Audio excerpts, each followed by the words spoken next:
Salut à tous, c'est Pierre, j'espère que vous allez bien. Bon les gars, il faut qu'on parle de ce club, le FC Barcelone, parce que c'est une véritable catastrophe à laquelle on assiste. Alors je vous préviens d'avance, je vais peut-être parler avec un peu d'émotion, mais le Barça c'est pas n'importe quel club, c'est vraiment un club historique. Pas que de la Liga, parce que la Liga c'est le Barça c'est la Liga. La Liga pour moi c'est l'Athletic Bilbao, le Barça, le Real, qui ont toujours participé. Mais c'est aussi un club historique du football mondial. Le Barça, c'est un club que j'ai vu pour la première fois lors de la finale de la Ligue des Champions 92, et je trouvais que cette équipe était différente dans son jeu, dans son impression visuelle, dans le caractère de ses joueurs, hein, les Tchéki Bigiristein, les Baquero, Romario, Stoichkov, Guardiola. Mais par contre, j'ai toujours trouvé que dans ces bureaux, c'était pas terrible.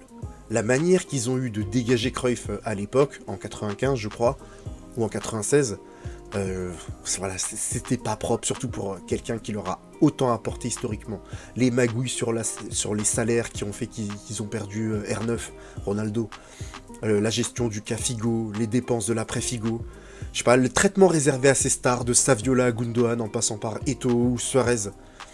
Et force est de constater que l'année passée, c'est inscrit dans cette gestion historique catastrophique.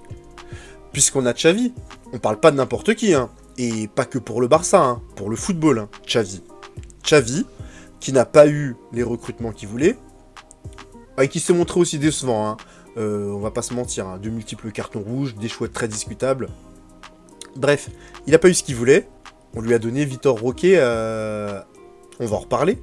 Et après avoir signifié sa démission, la direction a dit non mais on va tout faire pour le convaincre de rester. Finalement, Xavi a cédé sous l'insistance et le regain de forme de son équipe, pour finalement être viré suite à ses commentaires où il disait que le Barça n'avait plus les moyens d'autrefois. Et en gros, il mettait Laporta en porte-à-faux, lui qui voulait rassurer tout le monde.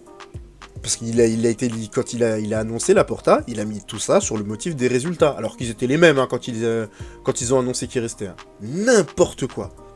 Donc on nous a fait venir Flick. Flick. Pourquoi lui ? Parce qu'il était libre, et qu'il était prêt à baisser ses émoluments. Flick, on le connaît, hein, c'est un très bon entraîneur. Très bon pour faire passer ses messages aux joueurs, en tout cas en allemand. Un coach qui mise sur l'attaque, même si ses équipes laissent des opportunités à ses adversaires. Parce que son Bayern aurait pu perdre contre Lyon en demi-finale, hein, et aussi contre le PSG. Hein. On a tous en tête les actions de Di Maria, de Mbappé. C'est un coach qui va amener une grande prise de risque à ce Barça, qui jouait, franchement, l'année dernière, je l'ai dit plein de fois sur cette chaîne, de manière anachronique. Ils avaient des phases de possession du Barça 2010-2012, mais ça c'est plus possible aujourd'hui. C'est-à-dire que même l'architecte de jeu Guardiola ne joue plus comme ça aujourd'hui. Il joue même plus comme ça depuis longtemps. Or, avec ce Barça de Xavi, tu pouvais parfois récupérer le ballon à 25 mètres des buts adverses et repartir en défense pour relancer une phase de possession au lieu de tenter la petite passe en profondeur à Lewandowski. Donc, Flick va apporter à ce groupe une nouvelle dimension, et ça c'est une bonne chose. Quelles sont les limites de Flick ? La gestion de l'environnement. Et le problème, c'est que l'environnement est compliqué au Barça. Flick s'est mis à dos certains dirigeants au Bayern, ce qui a favorisé son départ. Pareil, pendant la Coupe du Monde 2022, il a laissé cette histoire de brassard multicolore prendre trop d'ampleur dans le groupe allemand. Si vous avez un doute là-dessus, vous allez voir le documentaire All or Nothing, ouais, sur la sélection allemande. Vous y verrez tout ce que je viens de vous dire sur Flick, sur sa com notamment. Mais c'est quelqu'un de fédérateur, et ça pour un groupe comme celui du Barça, c'est très important.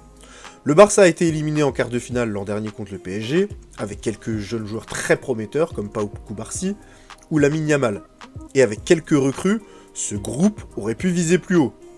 Parce qu'aujourd'hui, dans l'absolu, si on met l'argent de côté, il leur manque un latéral gauche pour suppléer Baldé, il leur manque un milieu défensif expérimenté avec un gros volume de jeu, et un ailier gauche qui percute.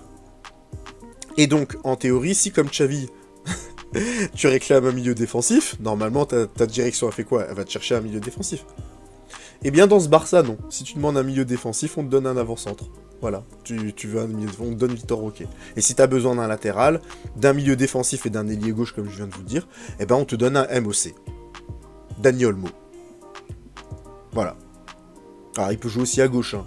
Et j'ai rien contre Dani Olmo, attention, hein. Très bon joueur, hein, capable de coups d'éclat, techniquement très fin, aucun souci. Hein. Mais c'est pas un ailier qui percute. Et c'était donc pas la priorité. Ta priorité, c'est un ailier gauche qui percute avant tout. Et là, j'en viens à parler de Nico Williams. C'était le fit parfait. une superbe entente avec Lamine Yamal, il restait en Espagne, il était titulaire indiscutable parce qu'il y a une place vraiment pour lui. Et le Barça n'a pas été capable de finaliser le deal. T'avais qu'un seul coup à faire, c'était lui. Et comment fallait-il s'y prendre pour faire venir Nico Williams? Nico Williams, il a une clause à 60 millions d'euros, je crois. Bilbao aime bien garder ses joueurs, mais des Herrera, des Rabi Hernandez et j'en passe sont partis. Ils ont fait carrière ailleurs. Tous les joueurs de l'Athletic Bilbao ne finissent pas comme Julen Guerrero ou Joseba Echeverria à l'époque, avec des gros contrats longue durée et toutes les offres refusées. C'est fini ce temps-là. Mais avec l'euro qu'il a fait, la valeur de Nico Williams est plus élevée que sa clause libératoire. C'est-à-dire qu'il a une clause à 60 millions, mais il vaut 100 millions. Du coup, Bilbao n'est pas chaud pour le vendre, parce qu'ils peuvent gagner plus d'argent. C'est pas une question sportive, là. Hein. Bilbao va pas jouer le titre cette année, ni la victoire en Coupe d'Europe. On parle d'argent.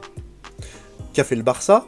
Alors vraiment, c'est de l'amateurisme. Hein. Ils ont discuté avec l'agent du joueur pour obtenir l'aval du joueur et payer la clause libératoire. En faisant ça, qu'a fait Bilbao? Ils ont fait pression sur le joueur pour qu'il reste. Maintenant, si le Barça avait proposé 80 millions, certains vont me dire « Ouais, mais c'est bête, sa clause est à 60 millions, tu donnes 20 millions pour rien alors que tu peux l'avoir moins cher. » Erreur. Parce qu'à ce prix-là, que va faire Bilbao? Ils vont faire pression sur Nico Williams pour toucher l'argent. Et là, tout le monde était gagnant. Parce que là, le joueur pouvait venir. Parce que, en plus, t'en sais rien du tout. Hein. Ça se trouve, il va se baisser Nico Williams. Il va faire une saison pourrie, moins exposée. Il peut aussi nourrir une polémique qui va faire baisser sa cote, j'en sais rien. Mais en faisant ce que je vous ai dit, le Barça payait 80 millions Nico Williams au lieu de 100 millions qui est sa valeur marchande actuelle. Bilbao touchait l'argent tout de suite et pas possiblement dans un an. Et Nico Williams venait au Barça faire progresser sa carrière et jouer avec Lamine Yamal. Et c'était fini. Même si tu pouvais plus recruter derrière, au moins t'avais ton attaque pour cette année et tes ailiers pour le futur. Non, ils sont restés sur 60 millions, Bilbao a fait jouer les sentiments, oui, on t'a formé, il y a ton frère, t'auras le numéro 10, on va te revaloriser, etc. Et aujourd'hui, c'est au point mort cette histoire. Et le pire, c'est que la réalité est plus triste que tous ces projets, parce que Dani Olmo n'a toujours pas été enregistré. C'est-à-dire qu'en 8 mois, t'as signé Vitor Roque et Dani Olmo, et aucun des deux n'est enregistré aujourd'hui en Liga. Aucun des deux. Vitor Roque n'a même pas de numéro de maillot, il est sur le départ. Vous imaginez la situation? T'as pas d'argent, tu fais venir un joueur cher comme Vitor Roque, alors que ton coach te l'a pas demandé. Hein. Et à l'arrivée, le mec il joue pas, donc il perd aussi un peu de sa valeur, hein, il se déprécie, et aujourd'hui on cherche à le vendre. C'est quoi ce cirque? Qu'est-ce que c'est que cette gestion? On parle du Barça là ou on parle de Bordeaux? C'est pas sérieux du tout, je suis désolé. Et aujourd'hui, on apprend qu'ils veulent se séparer de Gundogan, l'un des meilleurs joueurs de l'effectif l'an dernier. Alors j'imagine les socios catalans, ils vont vite perdre patience si les résultats n'arrivent pas. Hein. Parce que c'est pas un environnement sain et intelligent tout ça. Et si t'es une star du Barça, une star en devenir qui rêvait du Barça, la seule chose que tu te dis, c'est que je vais pas me brader pour ça, parce qu'ils ont pas forcément les moyens de te payer, donc t'es obligé de baisser un petit peu tes émoluments. Je vais pas me brader pour ça. Demain on peut me virer comme un malpropre. Bref, je sais pas ce qui reste dans les caisses du Barça, ni s'ils peuvent enregistrer tous leurs joueurs, mais si j'étais eux, je m'activerais pour recruter un latéral et un ailier gauche. Pour le latéral, je retenterais le prêt de Joao Cancelo. Personne se bat pour lui actuellement. Hein. Il jouera pas à City, et City c'est un club ami du Barça, donc moi je retenterais son prêt d'1 an. Ça va offrir des solutions de rechange à flic, en cas de blessure, méforme, ou encore pour certains match-ups. Pour l'ailier, évidemment, c'est Nico Williams, mais la piste semble avoir pris du plomb dans l'aile, on va pas se mentir. Et si Kvaratskhelia aurait été une option parfaite, elle est clairement trop chère pour les Catalans, parce que Naples, ils en demandent vraiment beaucoup. Voilà pourquoi moi, j'étais le Barça, j'irais sur Lookman en dernier choix. Le gars est percutant, il prend des risques, il peut apporter autant que le Barça peut l'aider à progresser. Pour 40 millions, le Barça réglerait son problème du côté gauche, et on aurait un bon groupe qui pourrait accrocher le Real Madrid en championnat, ou aller jusqu'en quart de finale de Ligue des Champions. Parce qu'il faut qu'on soit clair, hein, c'est quasiment le même groupe que l'an dernier. Et Xavi a mené ce groupe en quart de finale, qui était d'ailleurs plutôt bien géré avant l'énième dinguerie d'Araujo.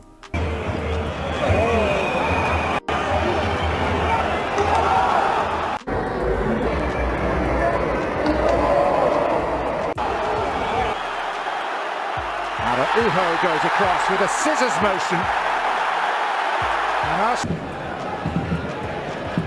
Voilà, qu'est-ce qu'il a fait? qu'il a fait? Pourquoi il a pris le ballon comme ça? Parce qu'il croyait qu'il jouait dans son quartier et qu'il n'y avait pas des ramasseurs de balles, hein, donc il ne faut pas aller la chercher. Oui. Qu'est-ce qu'il a fait? Attention, là il s'est passé avec Peter. Penalty. Penalty, il est revenu. Donc Flick doit faire aussi bien que Xavi, sinon c'est un échec. C'est que le groupe n'a pas progressé. La pression est donc sur le coach allemand, mais également sur la direction qui n'a pas fait grand-chose pour le recrutement. En fait, les joueurs sont les derniers à se faire pointer du doigt cette année, hein, si les choses en restent là. Parce qu'il n'y a pas eu de renfort, et l'équipe n'est pas taillée pour le titre. En tout cas, l'an dernier, elle n'était pas taillée pour le titre. Je vois pas pourquoi elle le serait cette année. Alors même qu'en plus, le Real et l'Atlético sont renforcés. Pour l'instant, ils ont bien commencé en battant Valence, dans un match où ils s'en sortent bien, hein, parce que, on va pas se mentir, Pau Barcy doit prendre rouge, deuxième carton jaune. Ils ont frôlé la catastrophe en première mi-temps, avec un but sauvé sur la ligne et tout. Et dans le même temps, Mbappé a lâché son marquage sur le corner, et le Real Madrid a fait match nul 1-1. Donc pour l'instant, ça part bien pour eux. J'espère une belle surprise en fin de mercato, mais si le Barça vous sort comme recrue un défenseur central ou un avant-centre, vous penserez à moi. Parce que je pense que ce club est très mal géré. Oui, mais Laporta a gagné dans les grandes années du Barça. Laporta a été conseillé par Cruyff. Il était conseillé par Cruyff à l'époque. Laporta, c'est un très bon communicant, il sait bien s'entourer, mais c'est pas lui qui va faire renaître le Barça. Hein. Quand il est arrivé, il a dit « perdre aura des conséquences ». Ah, on voit très bien qu'il n'y en a pas, mais vous savez pourquoi il a dit ça? Il a dit ça pourquoi? C'était pour mettre la pression sur Ronald Koeman, qui était l'entraîneur à l'époque, pour le dégager et faire venir Xavi à la place. Finalement, il vire Xavi et il fait venir Flick. Il met Deco en directeur sportif, et j'ai pas l'impression que c'est le meilleur poste pour lui. Donc c'est pas sur Laporta qu'il faut compter. Hein. Aujourd'hui, il faut compter sur les jeunes.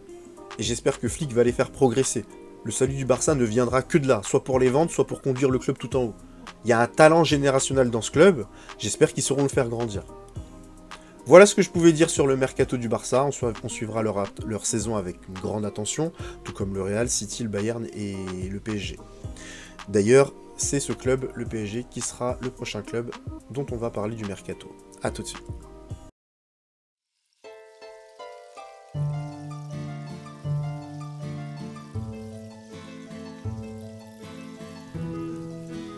Au-delà d'être un excellent dribbleur, Denilson apporte de la percussion et crée des situations qui amènent des buts.